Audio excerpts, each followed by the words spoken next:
When you swipe a card, tap your phone, or enter your details online, chances are that behind the scenes, one of two giants is moving the money: Visa or Mastercard. These networks are not banks, they don't issue cards, and they don't decide your interest rates. Instead, they are the invisible infrastructure, the pipelines that power trillions of dollars in global commerce every single year. And the story of their rivalry is far more dramatic than most people realize. Visa and Mastercard are not just logos on a piece of plastic.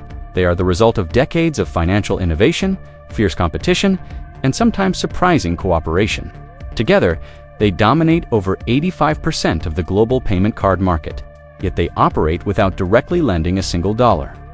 Their value lies in trust, scale, and the ability to connect banks, merchants, and consumers across nearly every country in the world.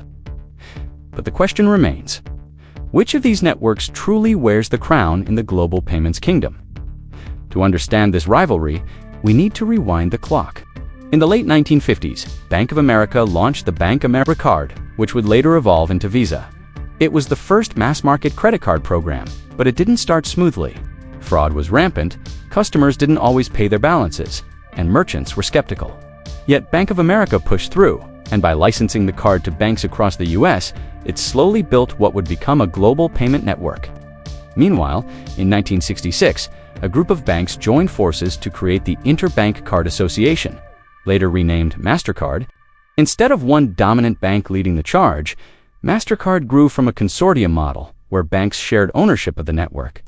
This gave Mastercard flexibility, but also made its early years more fragmented compared to Visa's centralized expansion. Still, the consortium model allowed Mastercard to attract banks that didn't want to align with Visa's system, planting the seeds for a rivalry that would span decades. By the 1970s and 1980s, the battle lines were clear. Visa positioned itself as the world's payments backbone, investing heavily in global reach, technology, and reliability. Mastercard countered with innovation, marketing, and a reputation for being faster to adapt. It's one famous Mastercard campaign in the 1990s. There are some things money can't buy for everything else. There's Mastercard, turned into one of the most recognized advertising slogans in history, cementing its brand as emotionally powerful rather than purely functional. Yet behind the branding wars, both companies were making crucial investments in what really mattered: transaction speed, security, and acceptance. Visa built VisaNet, a global processing network capable of handling tens of thousands of transactions per second. Mastercard developed its own rival infrastructure, ensuring that it could keep pace with Visa in nearly every technological arms race. By the 2000s, both networks had gone public, leaving behind their bank-owned structures to become independent companies traded on the stock market. But here's the fascinating twist. While consumers often think of Visa and Mastercard as competitors in the same way Apple and Samsung compete in smartphones, their rivalry is far more nuanced. In many ways, Visa and Mastercard are duopolists. They dominate together, with few credible challengers at scale. American Express and Discover may ring a bell, but their global footprints pale in comparison. Visa and Mastercard are like two monarchs ruling the same kingdom side by side, occasionally clashing, but both benefiting from the expansion of digital payments worldwide. This raises an intriguing question. If Visa and Mastercard thrive together, what actually sets them apart? Is one really better than the other, or are they simply two faces of the same coin? If this comparison is interesting, hit that like button. In the next part, we'll peel back the curtain on their technical strengths and weaknesses, and reveal where each network shines. And where it struggles. When we talk about Visa and Mastercard, the heart of their power lies not in the plastic cards themselves, but in the networks that move money in the blink of an eye. These are vast digital highways, designed to handle millions of transactions every minute with near-perfect reliability. But while both giants look similar from the outside, the engines running under the hood reveal subtle differences that define their strengths and weaknesses. Visa's VisaNet is legendary in the payments industry. It processes around 65,000 transactions per second, giving it unmatched scale and speed. Reliability has become Visa's strongest selling point. Merchants trust that when a customer swipes a Visa card, the payment will go through seamlessly. This emphasis on security and uptime has made Visa the preferred network for banks and institutions that prioritize global stability. For many, Visa is the safer bet, the backbone of commerce that rarely stumbles. Mastercard, however, is known for being more agile. Its processing network BankNet can handle about 40,000 transactions per second, slightly less than Visa's top speed, but still far more than what global commerce currently requires. Mastercard's competitive edge comes not from raw processing power, but from its ability to innovate quickly. For example, Mastercard was an early leader in contactless payments and invested aggressively in biometric authentication, from fingerprint-enabled cards to facial recognition. While Visa often plays the role of the giant, ensuring stability, Mastercard takes pride in being the disruptor, willing to experiment. Now, let's talk about reach. Visa is accepted in more than 200 countries and territories, making it the most widely recognized payments brand in the world. Mastercard, while slightly behind, is still accepted in over 190 countries, which means that for the average consumer, the difference in global acceptance is minimal. Yet, in certain regions, Visa has a noticeably stronger foothold, particularly in the United States and parts of Asia. Mastercard, on the other hand, has made impressive gains in Europe and emerging markets, thanks to partnerships with local banks and governments. Another technical battleground is security. Both Visa and Mastercard spend billions on fraud prevention, deploying advanced AI systems that scan for unusual activity in real time. But Mastercard has made headlines with its decision intelligence technology, which uses predictive analytics to judge transactions instantly. Visa counters with its Visa Advanced Authorization, analyzing over 500 risk factors within milliseconds. Neither system is flawless, but both have reduced fraud rates dramatically, reinforcing the trust that keeps merchants and consumers loyal. One area where Mastercard seems to shine brighter is in partnerships with fintechs and digital wallets. If you've used Apple Pay, Google Pay, or Samsung Pay, chances are both networks are available. But Mastercard has positioned itself as the more fintech-friendly brand, courting startups and embedding itself into emerging payment ecosystems. Visa, while not absent, has been slower in forming these alliances, focusing instead on large institutional relationships. Still, Visa holds an undeniable edge in transaction volume. As of the latest reports, Visa processed more than $14 trillion in payment volume annually. Compared to Mastercard's $9 trillion, this gap reflects Visa's dominance in certain mature markets, especially the US, where consumer spending habits heavily favor its network. For investors and analysts, this volume is a key measure of strength. Yet, bigger is not always better. Mastercard's smaller size has given it flexibility to pivot faster when opportunities arise. In regions like Africa and Latin America, Mastercard has often outpaced Visa in digital initiatives, such as rolling out mobile money services or targeting unbanked populations. This suggests that the race is not simply about scale, but about adaptability. So which is stronger, with its unmatched reliability, scale, and institutional dominance?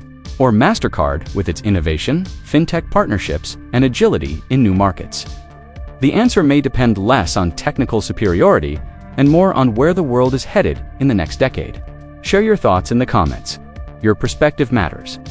In the next part, we'll explore adoption, use cases, and the potential future of Visa and Mastercard, uncovering how each is shaping not just payments, but the future of money itself. When it comes to adoption, Visa and Mastercard are not just competing payment networks, they are deeply embedded in the financial fabric of our daily lives. Every time a consumer books a flight, shops online, or pays at a cafe, one of these two giants is quietly moving the money. Yet their paths into adoption reveal fascinating differences, and their future directions could redefine how we think about money itself. Visa's adoption strategy has always been about scale first. With its dominance in the United States and Asia, Visa has become the go-to choice for traditional banks. Many institutions prefer Visa because of its reliability and global recognition.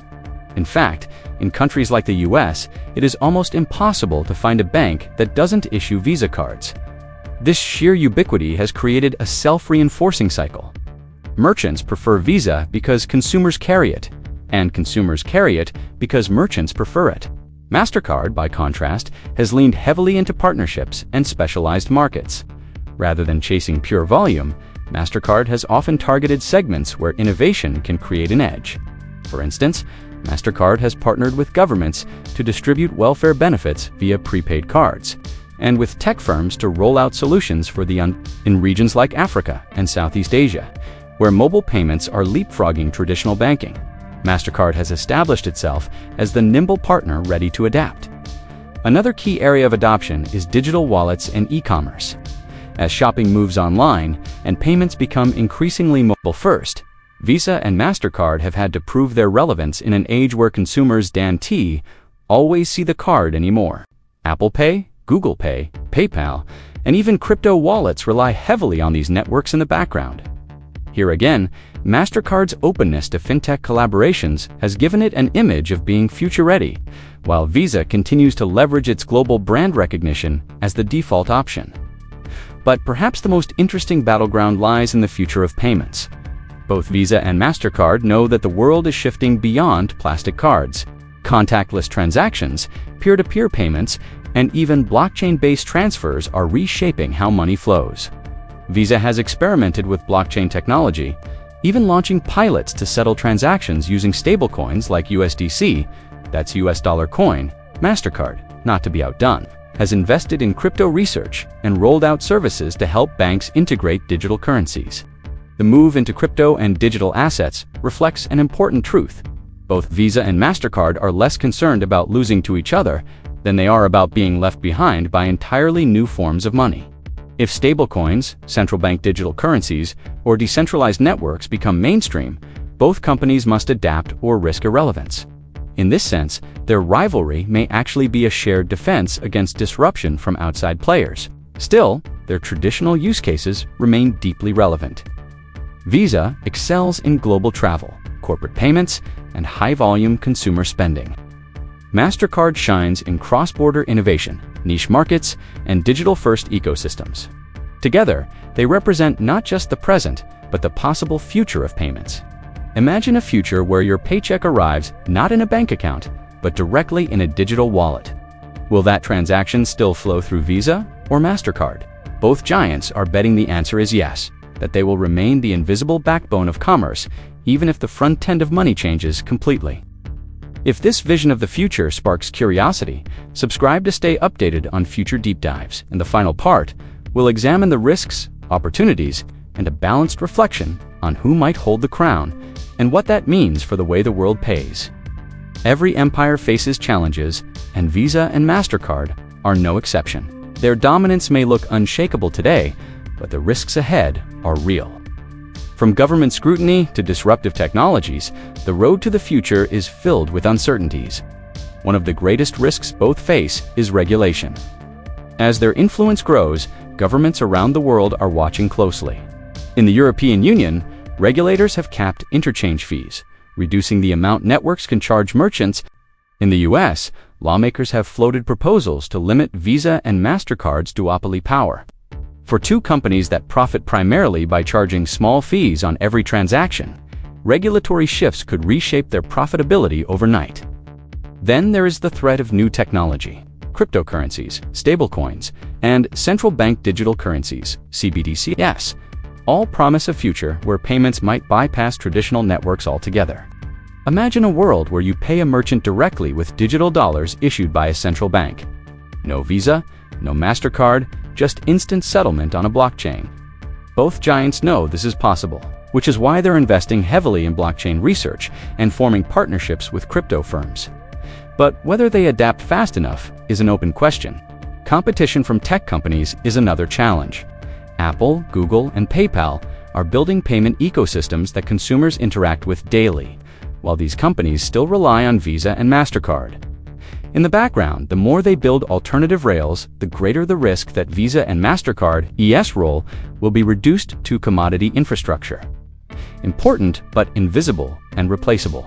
Yet with every risk comes opportunity. The shift to cashless societies is accelerating, especially after the global pandemic. As more people adopt digital wallets and online shopping, the total volume of electronic payments is set to grow dramatically.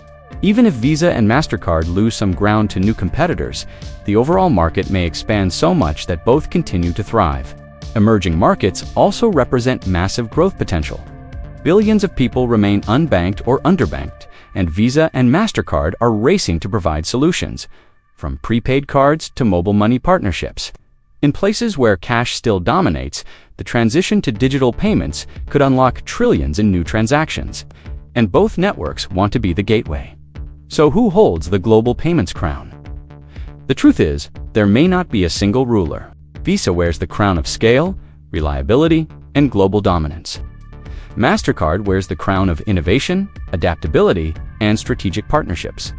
Together, they shape the present and future of how money moves.